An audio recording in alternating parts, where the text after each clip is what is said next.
Puji nama Tuhan, saatnya kita bertemu kembali di bulan November untuk kita menyembah Tuhan pada hari ini.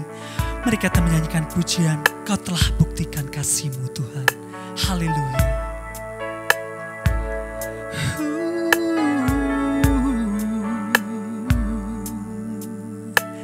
Kau telah buktikan cinta-Mu padaku. Kau membayarku dengan hidup-Mu. Ku bersyukur yang ada padaku, semuanya milik-Mu. Ku persembahkan seluruh hidupku di mezbah-Mu.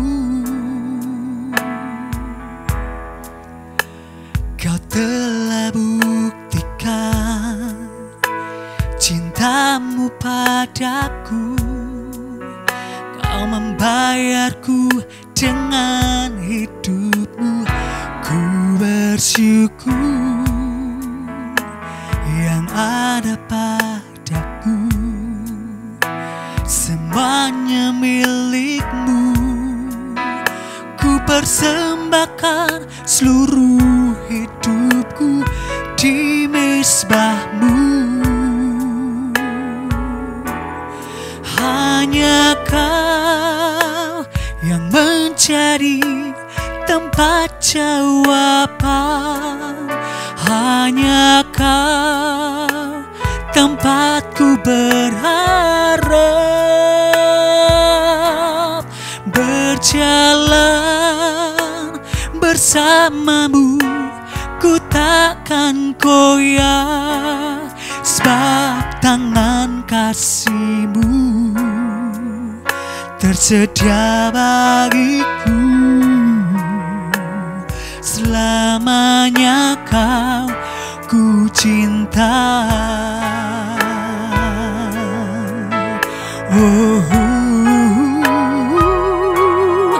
Hanya Kau yang mencari tempat jawaban. Hanya Kau tempatku berharap. Berjalan bersama-Mu, ku takkan goyah, sebab tangan kasih-Mu tersedia bagiku. Selamanya Kau ku cinta, sebab tangan kasih-Mu tersedia bagiku.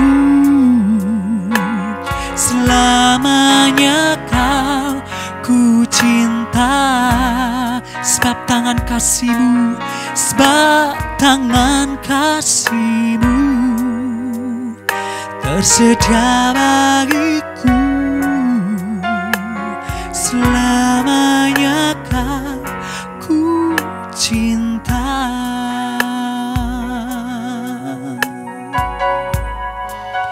Haleluya, haleluya Yesus. Terima kasih Tuhan, terima kasih.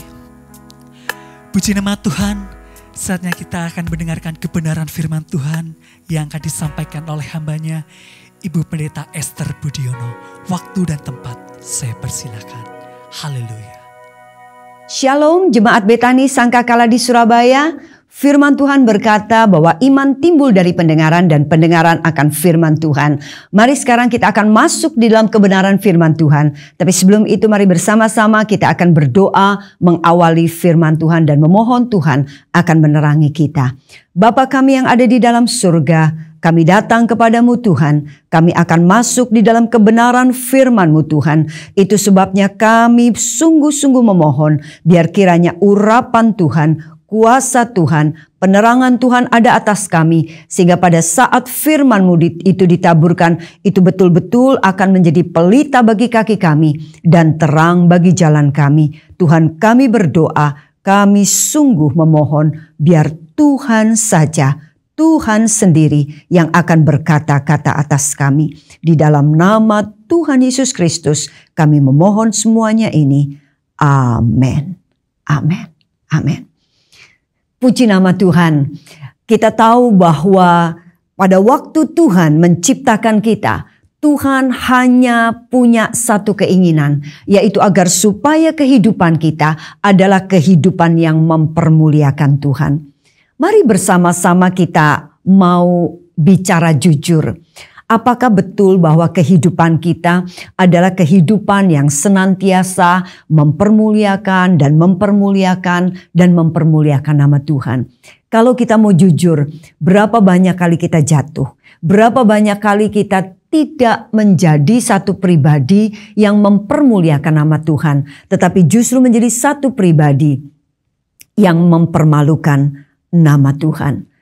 Saya teringat kepada Petrus. Pada waktu Petrus hidupnya itu penuh dengan kegagalan.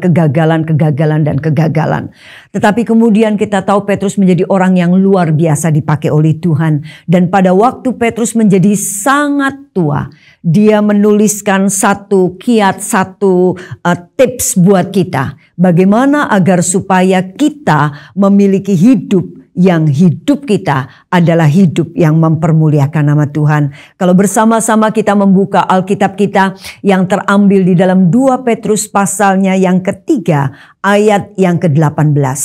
Tetapi bertumbuhlah dalam kasih karunia dan dalam pengenalan akan Tuhan dan Juru Selamat kita Yesus Kristus.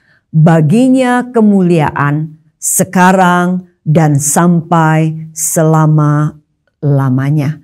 Petrus mengatakan pada waktu kita mau menjadi orang yang bisa mempermuliakan Tuhan selama-lamanya, tidak bisa tidak. Kita mesti menjadi orang yang bertumbuh. Petrus mengatakan, bertumbuh di dalam hal apa? Bertumbuh di dalam kasih karunia yang pertama, dan bertumbuh di dalam pengenalan kita akan Tuhan kita, Yesus Kristus. Ada perbedaan yang sangat jelas antara orang yang dewasa dengan yang masih kanak-kanak. Orang yang masih kanak-kanak adalah orang yang tidak bisa menyikapi dengan benar. Orang yang tidak bisa melakukan sesuatu pada waktu dia menghadapi persoalan. Nah, ini perbedaannya. Orang yang dewasa adalah orang yang mampu mengubah setiap batu sandungan yang ada di hadapannya. Itu diubahkan oleh dia, dipandang oleh dia. Perspektifnya dia melihat bahwa itu dapat menjadi batu pijakan buat dia.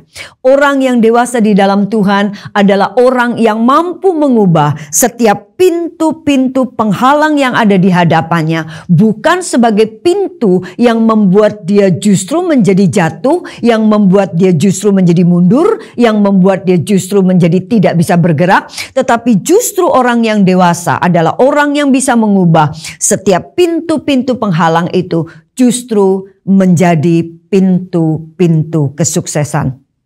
Demikian juga di dalam Tuhan. Apa perbedaan orang yang dewasa di dalam Tuhan dengan yang tidak dewasa? Apa perbedaannya orang yang bertumbuh di dalam Kristus dan orang yang tidak bertumbuh di dalam Kristus?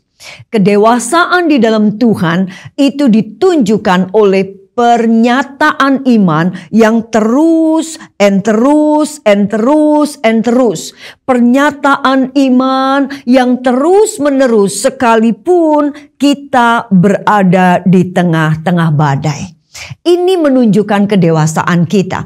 Apabila kita hidup di dalam yang semuanya serba enak, semuanya serba oke, semuanya serba sesuai dengan apa yang kita mau. Saya mau mengatakan bahwa orang yang percaya maupun orang yang tidak percaya Tuhan pun semua bisa mengucap syukur, semua bisa haleluya puji Tuhan. Tetapi bagaimana pada waktu kita berada di dalam lembah kekelaman? Bagaimana pada waktu Tuhan izinkan kita mengalami persoalan demi persoalan? Ini yang membedakan. Yang betul-betul dewasa di dalam Tuhan adalah orang yang betul-betul atau sanggup untuk terus menyatakan iman percayanya sekalipun ada di tengah-tengah badai. Yuk, mari kita bersama-sama akan flashback sedikit mengenai kehidupan Petrus ya. Kalau kita tahu bahwa pertama kali Petrus berjumpa dengan Tuhan, waktu itu dia namanya belum Petrus, dia masih namanya Simon. Kita tahu bahwa waktu itu Simon sedang mencari ikan dan kemudian semalam-malaman cari ikan dan dia tidak mendapat satu ekor ikan pun. Dan pada waktu dia tidak mendapat, pagi harinya dia kembali di daratan dan dia sedang membersihkan jala-jalanya. Dan kita tahu kemudian Tuhan Yesus datang kepada Simon Petrus. Dan apa yang dilakukan oleh Tuhan Yesus pada Simon Petrus pada waktu itu? Tuhan secara aktif dengan mengatakan begini, Simon, aku pinjem ya itu kapalnya. Dan setelah pinjem kapalnya Simon, dia menyuruh Simon untuk mengatakan, dia menyuruh Simon untuk menolakkan kapalnya lebih jauh ke pantai, agar supaya Yesus bisa lebih banyak lagi skopnya melihat orang-orang yang pada waktu itu mau mendengarkan khotbahnya Yesus. Dan pada waktu itu Yesus juga mengatakan, Mon, ayo Mon, bawa jala-jala kamu. Ayo kita bertolak ke tempat yang lebih dalam. Dan kalau saya mau mengatakan pada waktu itu, Simon, singkat cerita ini terambil di dalam Lukas ya, dan yang lainnya juga ada. Dan kemudian Simon mulai membawa jalannya. Cuma satu yang dia bawa, walaupun Tuhan mengatakan bawa jala-jala kamu. Tapi Simon membawa satu jala saja dan kemudian mulai naik ke perahu dan kemudian bertolak ke tempat yang lebih dalam. Pada waktu sampai di tempat yang lebih dalam, mereka Tuhan mulai mengatakan, sekarang tebarkanlah jalamu. Tuhan secara aktif berbicara kepada Simon. Mon, ayo kita bertolak ke tempat yang lebih dalam. Mon, ayo bawa jala-jala kamu. Mon, ayo tebarkan jala-jala kamu. Dan kita tahu bahwa di dalam perikop firman Tuhan itu ternyata pada waktu Petrus menebarkan jala-jalanya, dia mendapatkan sejumlah besar ikan, bahkan sampai jalannya koyak. Dari kejadian ini, sebetulnya Simon itu bertumbuh. Dari kejadian ini dia bertumbuh di dalam apa? Yang pertama, dia bertumbuh di dalam kasihnya Tuhan. Karena apa? Karena kalau dipikir Yesus itu nggak ada hubungannya dengan Simon. Simon nggak ada hubungannya dengan Yesus. Mereka tidak kenal satu dengan yang lain. Dan pada waktu itu Simon juga tidak sedang memberikan satu pengumuman kepada khalayak ramai bahwa dia mencari ikan dan tidak mendapat satu ekor pun. Dan dia juga pada waktu itu tidak sedang datang kepada Yesus dan mengatakan bahwa Yesus tolong saya karena saya cari ikan semalam-malaman dan nggak dapat. Please kasih saya ikan. Petrus tidak sedang mengatakan apapun, Petrus tidak memberitahu apapun, Petrus tidak ada hubungan apapun dengan Yesus, tetapi Yesus secara aktif mendatangi Simon seakan-akan bahwa memang benar Yesus tahu bahwa Simon pada waktu itu membutuhkan ikan dan Yesus memberikan sejumlah besar ikan kepada Petrus. Di sini Petrus bertumbuh di dalam kasih. Dia tahu bahwa sosok yang ada di hadapannya yaitu Yesus adalah satu pribadi yang betul-betul pribadi yang mengasihi. Ada banyak orang yang mampu tetapi dia tidak memberi. Tapi ada juga orang yang mau memberi tetapi dia tidak mampu untuk memberikannya karena nggak punya. Tapi Yesus adalah Yesus yang sanggup dan bukan saja sanggup tetapi dia mau memberikan itu kepada Simon. Dan yang kedua, kalau kita tahu bahwa Petrus pun bertumbuh di dalam pengenalan akan Tuhan. Pengenalan apa? Pengenalan kalau kita tahu, kalau kita selidiki di dalam Lukas pasal yang kelima, kita tahu waktu itu Petrus ngomong begini, "Guru, sepanjang malam aku mencari ikan dan aku tidak mendapatkan apa-apa." Pada waktu Yesus, "Yuk kita bertolak lebih dalam dan bawa jala-jala kamu." Dan Petrus komentar itu, "Guru, sepanjang malam." Petrus memanggil Yesus dengan sebutan guru. Karena Petrus tahu memang Yesus itu adalah seorang guru yang hebat ya. Karena kalau dia udah berkhotbah, banyak orang yang suka, banyak orang yang mengikuti dia. Tetapi setelah Petrus mendapatkan sejumlah besar ikan, perhatikan di Lukas pasal yang kelima. Petrus tidak lagi memanggil Yesus dengan sebutan guru. Tetapi Petrus memanggil dengan sebutan Tuhan. "Tuhan, pergilah daripadaku, karena sesungguhnya aku adalah orang yang berdosa."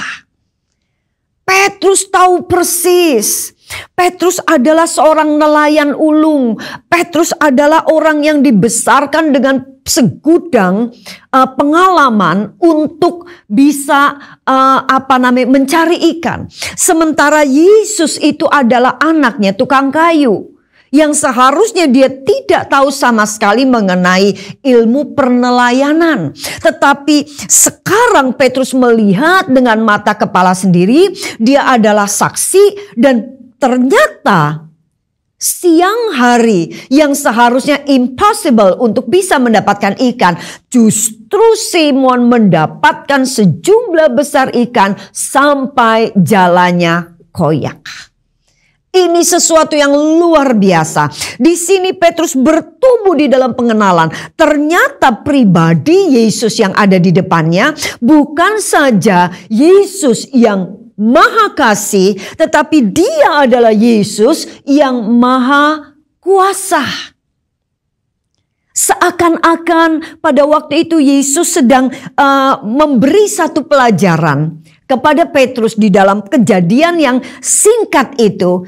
Dan pada akhirnya Petrus bertumbuh menjadi satu pribadi yang melihat bahwa sosok Yesus adalah sosok yang Maha Kasih dan Maha Kuasa. Mari kita melihat besok-besok lagi. Kira-kira, yuk saya sekarang mau tanya kepada Bapak, Ibu, Saudara semua. Ya. Waktu kita mengiring Tuhan, kehidupan kita makin mudah atau makin sulit? Di dalam perjalanan kita mengiring Tuhan sampai saat ini, persoalan-persoalan yang kita hadapi makin mudah atau makin sulit? Coba Bapak, Ibu, Saudara semua jawab. Apa? Makin mudah? Makin sulit? Tetap sama? Betul. Persoalan kita ternyata makin sulit. Kenapa makin sulit? Karena Tuhan mau kita ini bertumbuh. Ya. Tuhan mau kita nih jauh lebih pintar lagi dari yang kemarin. Persis seperti anak-anak sekolahan juga makin hari persoalan makin sulit. Tuhan juga izinkan kita mengalami persoalan-persoalan yang jauh lebih sulit. Yuk, sekarang berikutnya ya. Persoalan akan menjadi lebih sulit. Satu kali Petrus sekarang sudah jadi muridnya Tuhan. Pada waktu dia sudah jadi muridnya Tuhan, kemudian mereka bersama-sama 12 murid Tuhan bersama dengan Yesus naik kapal lagi. Dan waktu naik kapal ada di dalam kapal dan tiba-tiba kita tahu ombak begitu besar. Pada waktu ombak begitu besar, kita tahu apa yang dilakukan oleh Yesus. Betul sekali, Yesus saat itu tidur. Yesus tidak lakukan apa-apa. Yesus tidak bangun, ya. Yesus tidak bangun dan Yesus kemudian tidak kasih satu arahan kepada mereka. Oke, sekarang kembangkan layar. Oke, sekarang begini. Oke, sekarang begini. Yesus tidak aktif seperti yang kemarin. Tetapi saat ini Yesus pasif. Yesus tidak lakukan apa-apa. Dan sementara murid-muridnya bingung, aduh bagaimana. Dan mereka bahkan merasa bahwa mereka seperti sudah mau mati. Karena ada batu karang di depan. Dan seperti kapal mereka sudah mau menabrak itu. Dan hancurlah mereka dan habislah, tamatlah riwayat mereka. Di dalam keadaan yang seperti itu, pada akhirnya Apa yang mereka lakukan? Mereka mendatangi Yesus dan mulai membangunkan Yesus. Sebetulnya Yesus tahu persis bahwa murid-murid sedang kebingungan. Yesus tahu persis di dalam tidurnya, dia tahu persis bahwa ada ombak dan bahwa ada bahaya yang mengancam. Tetapi pada waktu itu Yesus sengaja pasif karena Yesus mau satu hal. Siapa di antara mereka yang memunculkan iman percayanya? Siapa di antara 12 orang itu yang memunculkan, menyatakan bahwa tenang, gak usah bingung. Bukankah dia Allah yang maha kasih dan bukankah dia adalah Allah yang maha kuasa? Kalau dia maha kasih, tidak mungkin dia biarkan kita seperti ini. Kalau dia maha kuasa, pasti dia sanggup untuk membuat ombak ini menjadi teduh. Tapi tidak ada seorang pun. Dan waktu Yesus dibangunkan dan Yesus cukup mengangkat tangan dan kemudian semua menjadi teduh. Begitu semua menjadi teduh, Yesus cuma bicara satu hal. Di mana imanmu, hai orang yang kurang percaya? Bagi Tuhan, ombak bukan apa-apa. Bagi Tuhan, persoalan bukan apa-apa. Bagi Tuhan, sehebat, separah, sebesar, segede apapun persoalan yang kita hadapi, itu tidak ada apa-apanya. Karena dia adalah Allah yang maha kasih dan maha kuasa. Tetapi Tuhan meminta kita bertumbuh. Jangan tuntut Tuhan untuk terus aktif dengan mengatakan A, I, U, E, O. Enggak. Tapi Tuhan sekarang pasif karena Tuhan mau sekalipun Tuhan diam, kita tetap percaya bahwa dia adalah Allah yang maha kasih dan dia adalah Allah yang maha kuasa. Berapa banyak orang menjadi bingung. Lari sana, lari sini, pergi sana, pergi sini. Cari nubuatan sana, cari nubuatan sini. Karena mungkin kita sepertinya tidak mendengar apa-apa. Perhatikan, sekalipun Tuhan seakan-akan tidak berbicara. Seakan-akan Tuhan pasif. Tetapi ingat, dia adalah Allah yang tetap mengasihi. Dan dia adalah Allah yang tetap berkuasa di dalam kehidupan kita. Bertumbuh, bertumbuh, bertumbuh. Besok-besok lagi. Kita tahu setelah Yesus memberi makan 5 roti dan 2 ikan kepada banyak orang. Dan kemudian mereka meminta lagi besoknya. Tapi Tuhan katakan no, saya tidak mau. Karena Tuhan tahu motivasi mereka. Dan kemudian Tuhan menyuruh murid-muridnya untuk bertolak lebih dahulu ke seberang. Dan Tuhan katakan, kamu pergi ke seberang, nanti aku akan menyusul. Yesus sementara masih ada di daratan. Sementara mereka OTW menuju ke seberang, 12 murid ini di dalam satu kapal. Kita tahu apa yang terjadi pada waktu itu malam hari. Terjadi lagi ombak besar, angin ribut yang besar. Tetapi yang menjadi persoalan saat ini adalah apa? Yesus tidak ada bersama-sama dengan mereka. Tidak ada. Perhatikan, yang kemarin Yesus ada, aktif. Yang kemarin lagi Yesus ada tapi pasif. Dan yang saat ini Yesus tidak ada bersama dengan mereka. Pada waktu Yesus tidak ada bersama dengan mereka, Yesus sementara di daratan. Yesus tahu persis bahwa murid-muridnya saat ini sedang mengalami angin ribut. Tapi Yesus tunggu. Mungkin ada 1-2 orang yang kemudian mulai menyatakan iman percayanya dengan mengatakan tenang, sudah jangan bingung. Kan Yesus sudah bilang kita ke seberang, pasti sudah kita ke seberang. Pasti sudah, yuk kita percaya saja dia maha kasih, dia maha kuasa, so no problem. Semua ini pasti kita bisa mengatasinya bersama-sama dengan Tuhan. Sekalipun dia tidak ada bersama dengan kita. Tapi rupanya tidak ada satu orang pun yang bicara mengenai hal ini. Dan Tuhan tahu ditunggu berapa lama pun mereka akan tetap seperti itu. Pada akhirnya Tuhan mendatangi mereka. Dan waktu Tuhan mendatangi mereka dengan berjalan di atas air, kita tahu apa yang dilakukan oleh Petrus. Begitu Petrus melihat Tuhan, dia langsung imannya muncul. Sampai dia mengatakan begini, Tuhan, jika itu engkau, suruhlah aku berjalan di atas air. Petrus yakin betul, Yesusnya berkuasa. Petrus yakin betul bahwa Tuhan mengasihi, sehingga kalaupun dia berjalan di atas air pasti dia bisa karena dia berkuasa. Dan pasti Tuhan akan menolong dia untuk tetap bisa berjalan di atas air karena dia mengasihi. Tapi kita tahu pada waktu Petrus berjalan di atas air, rupanya dia mulai bimbang. Dan pada waktu bimbang kita tahu apa yang firman Tuhan mengatakan. Bahwa kalau kita mendua hati kita tidak dapat apa-apa. Ya. Dan pada akhirnya Petrus mulai tenggelam, dan waktu tenggelam Petrus kembali lagi imannya muncul.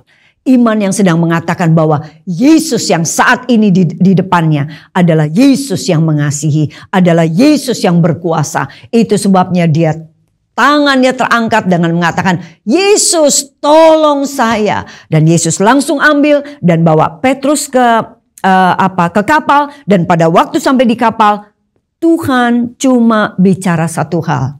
Di mana imanmu, hai orang yang kurang percaya? Di sini kita belajar lagi. Di mata Tuhan yang terpenting bukan persoalan. Karena bagi Tuhan setiap persoalan itu mudah sekali untuk diselesaikan. Karena Dia adalah Allah yang maha kuasa. Tetapi yang Tuhan mau di dalam setiap persoalan yang kita hadapi. Bahkan di saat-saat pandemi seperti ini. Di saat-saat resesi seperti ini. Di saat-saat segala sesuatu tampaknya sulit dan tampaknya tidak ada masa depan. Yang Tuhan inginkan adalah iman, tunjukkan, keluarkan, nyatakan iman percaya kita bahwa Dia adalah Allah yang maha kasih dan Dia adalah Allah yang maha kuasa. Tuhan cuma mau itu. Tuhan mau itu. Dan kita tahu setelah itu ya, Tuhan tidak ada bersama-sama dengan mereka. Kita tahu pada waktu Tuhan mulai ditangkap, sekarang bukan saja Tuhan aktif, bukan saja Tuhan pasif, bukan saja Tuhan tidak ada. Sekarang Tuhan tidak ada bersama dengan mereka dan Tuhan dalam keadaan seperti tidak berdaya karena Dia ditangkap oleh pasukan Roma waktu itu. Dan kita tahu apa yang dilakukan Petrus. Kembali Petrus gagal. Pada waktu dia menyangkal Yesus dengan mengatakan, aku tidak mengenal Dia. Tetapi sekali lagi bagusnya Petrus, begitu dia sadar, dia ingat lagi bahwa Yesus yang dia sembah adalah Yesus yang maha kasih dan maha kuasa. Itu sebabnya dia langsung bertobat. Dia langsung minta ampun. Dia tidak melakukan hal yang sama seperti yang Yudas Iskariot lakukan, yaitu mati, bunuh diri. Tapi Petrus memohon ampun. Pada waktu itu, saat ini, bagaimana dengan Tuhan kita? Tuhan tidak ada lagi bersama-sama dengan kita secara fisik. Dia sudah terangkat ke surga. Itu sebabnya setiap bulan kita masuk di dalam perjamuan kudus. Pada waktu masuk perjamuan kudus kembali mengingatkan bahwa Dia adalah Allah yang mengasihi kita. Karena Dia mati di kayu salib. Dan bukan cuma itu, pada hari yang ketiga Dia bangkit dari antara orang mati. Itu menunjukkan bahwa Dia adalah Allah yang maha kuasa. Pada waktu kita mengalami semua kejadian demi kejadian demi kejadian dan demi kejadian, Tuhan itu mau kita tetap yakin bahwa Dia adalah Allah yang maha kasih. Dia adalah Allah yang maha kuasa. Tuhan mau kita bertumbuh setiap hari, day by day, hari demi hari, dia demi hari. Persoalan makin sulit, makin sulit, makin sulit, makin buntu, makin buntu, makin buntu. Tetapi Tuhan mau kita bertumbuh di dalam apa? Di dalam kasih karunia. Bertumbuh di dalam pengenalan akan Tuhan. Kalau hari ini kita tidak menyatakan iman percaya kita. Tidak merasakan bahwa benar Tuhan mengasihi aku. Benar bahwa Tuhan itu berkuasa. Tuhan seakan-akan bisa mengatakan, tunjukkan kepada aku apa lagi yang aku bisa lakukan. Untuk menunjukkan bahwa aku adalah Allah yang mengasihi engkau. Kematian Yesus di kayu salib adalah satu demonstrasi, adalah satu tindakan Allah yang luar biasa. Tidak ada Allah yang seperti Yesus, yang adalah Allah menjadi manusia yang paling hina dan kemudian menyediakan dirinya mati di kayu salib untuk menebus dosa-dosa kita. Kita mau cari yang seperti apa lagi? Bukti yang seperti apa lagi untuk kita bisa percaya bahwa Dia adalah Allah yang mengasihi kita. Dan yang berikut, Dia mati dan pada hari yang ketiga bangkit dari antara orang mati. Ini menunjukkan Dia berkuasa. Kematian saja Dia sanggup mengalahkan. Tuhan seperti mengatakan, kuasa yang seperti apa lagi yang aku bisa tunjukkan kepada engkau, agar supaya engkau percaya, agar supaya saya percaya. Saudara yang terkasih, Tuhan mau iman. Iman yang yakin. Bumi gonjang-ganjing, langit kelap-kelip bisa, boleh saja. Semua itu mudah bagi Tuhan. Tetapi Tuhan mau satu. Nyatakan iman percaya kita. Kalau kita membaca di dalam Ibrani pasal yang ke-11 ayat yang ke-6 mengatakan, tanpa iman tidak mungkin orang berkenan kepada Allah. Sebab barang siapa berpaling kepada Allah, ia harus percaya bahwa Allah ada. Dan bahwa Allah memberi upah kepada orang yang sungguh-sungguh mencari Dia. Kita mau berkenan kepada Tuhan, tidak bisa tidak yakin bahwa Allah ada. Allah yang seperti apa? Allah yang maha kasih, Allah yang maha kuasa. Dan waktu iman kita dinyatakan terus menerus kepada Allah yang terus maha kasih dan maha kuasa. Dalam situasi apapun, firman Tuhan berjanji bahwa apa? Dia memberi upah kepada kita. Puji Tuhan. Haleluya. Kita tidak dapat menetapkan keadaan karena kita bukan Allah.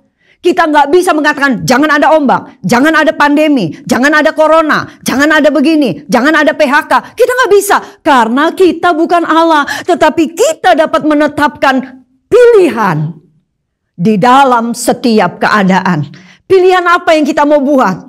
Pilihan untuk membuat batu sandungan itu menjegal kita dan kita jatuh, atau kita mau mengambil pilihan menjadikan batu sandungan itu menjadi batu pijakan buat kita. Membuat pintu-pintu penghalang itu menjadi pintu-pintu kesuksesan buat kita. Ingat, nyatakan iman percaya kita. Dia adalah Allah yang maha kasih dan Dia Allah yang maha kuasa. Bapak ibu saudara sekalian yang ada di rumah, mari apapun yang kita alami saat ini, sesulit apapun, apakah Tuhan aktif, apakah Tuhan pasif, apakah Tuhan tidak ada, apakah Tuhan seperti meninggalkan kita, tapi kita harus percaya Dia Allah yang tetap sama, dulu, sekarang dan selama-lamanya. Itu berarti Dia Allah yang tetap sama, Dia Allah yang maha kasih dan Allah yang maha kuasa. Mari tundukkan kepala. Bapa kami yang ada di dalam surga, kami datang kepadamu Tuhan. Ampuni kami, ampuni kami, ampuni kami Tuhan. Kalau kami menjadi orang-orang yang tidak bertumbuh di dalam kasih karunia dan di dalam pengenalan akan Engkau. Sehingga kehidupan kami adalah kehidupan yang tidak mempermuliakan Engkau. Tetapi setelah kami mendengarkan akan firman ini Tuhan.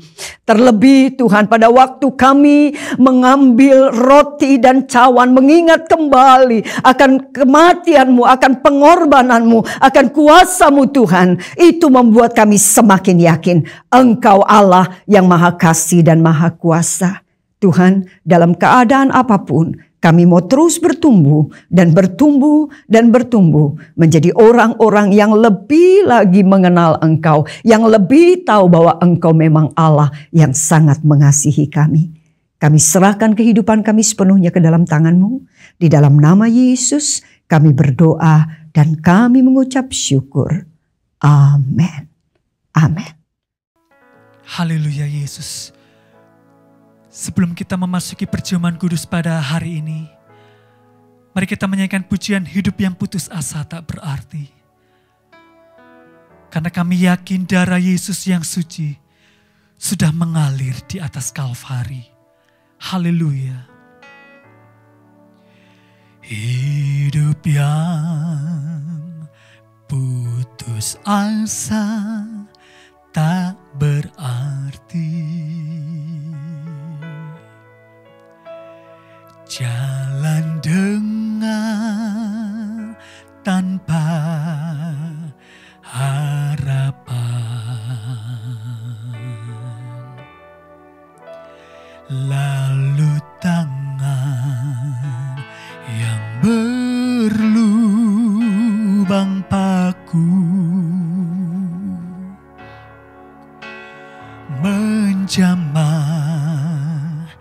menjadi hidup baru.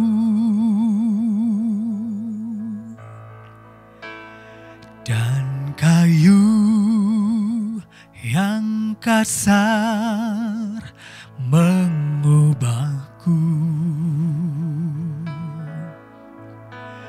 Jalan hidup yang penuh kegagalan.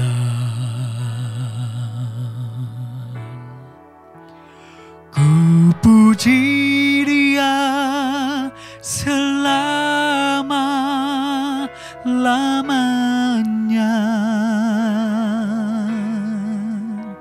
sebab salib mengubah hidupku. Dan ku yakin darah Yesus yang suci sudah mengalir di Kalvari.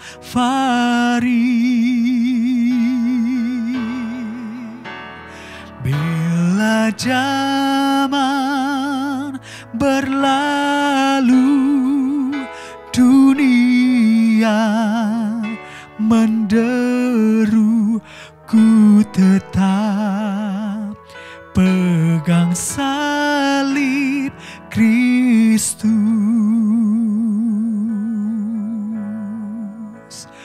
Ku tetap pegang salib Kristus.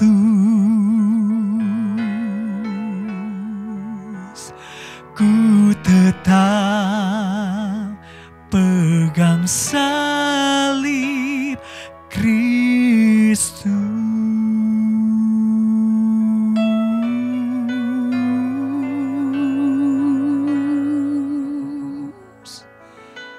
Amin. Haleluya. Mari kita angkat roti seketul ini sampai di atas dada. Masing-masing memejamkan mata, merenungkan pengorbanan Tuhan Yesus yang begitu mulia. Terlebih dahulu saya bacakan 1 Korintus 11 ayat 26 sampai 31. Sebab setiap kali kamu makan roti ini dan minum cawan ini, kamu memberitakan kematian Tuhan sampai Ia datang. Jadi barang siapa dengan cara yang tidak layak makan roti atau minum cawan Tuhan, ia berdosa terhadap tubuh dan darah Tuhan. Karena itu, hendaklah tiap-tiap orang menguji dirinya sendiri, dan baru sesudah itu ia makan roti dan minum dari cawan itu. Karena barang siapa makan dan minum tanpa mengakui tubuh Tuhan, ia mendatangkan hukuman atas dirinya. Sebab itu banyak di antara kamu yang lemah dan sakit, dan tidak sedikit yang meninggal. Kalau kita menguji diri kita sendiri, hukuman tidak akan menimpa kita. Dan ketika mereka sedang makan, Yesus mengambil roti, mengucap berkat, memecah-mecahkannya, lalu memberikannya kepada murid-muridnya dan berkata, "Ambillah, makanlah, inilah tubuhku." Adapun roti yang telah kita pecah-pecahkan bersama ini, bukankah ini adalah persekutuan kita dengan tubuh Kristus? Mari kita makan bersama di dalam nama Tuhan Yesus Kristus sambil mengucap syukur. Terima kasih Bapa. Biarlah aku di dalam Engkau dan firman-Mu di dalam diriku. Dengan demikian, bersama dengan Engkau, kami akan mampu mengatasi, melampaui melewati masa sulit ini dengan sukses. Dalam nama Tuhan Yesus.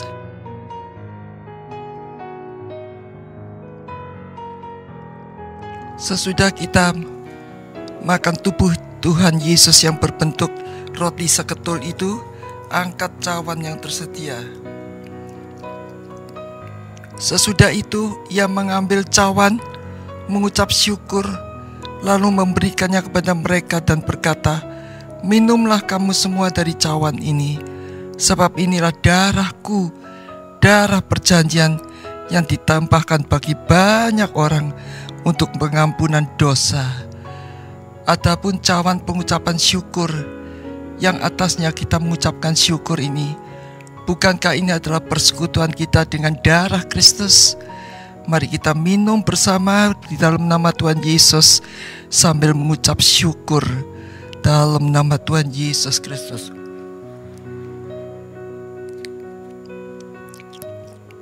Terima kasih Bapa, kami bersyukur oleh tubuh-Mu, oleh darah-Mu, kami semua tidak binasa. Kami beroleh kehidupan yang kekal. Kami mengucap syukur ya Bapa. Engkau telah melawat kami masing-masing, sehingga kami bisa menikmati perjamuan kudus ini. Kami boleh bersatu dengan tubuh dan darah Kristus. Kami baru boleh mati dan bangkit bersama dengan Kristus, menuju kepada kehidupan kekal. Terima kasih Bapa. Terima kasih dalam nama Tuhan Yesus. Sembah Dia sambil mengucapkan syukur. Terima kasih ya Bapa Kuraka Pakashi Karawal. Dalam nama Tuhan Yesus kami mengucap syukur. Amin. Mari kita buka kedua tangan kita. Bapa, sempurnakanlah ibadah kami. Beri kami kemampuan untuk merenungkan firman-Mu dan melakukan firman-Mu ya Dada. Jemaat yang dikasihi Tuhan, terimalah berkat di dalam nama Bapa, Putra, dan Roh Kudus, dalam nama Tuhan Yesus Kristus, dari sekarang sampai Maranatha. Tuhan Yesus datang untuk kedua kalinya. Yang percaya, katakan amin. Shalom. Sampai ketemu minggu depan. Tuhan Yesus memberkati.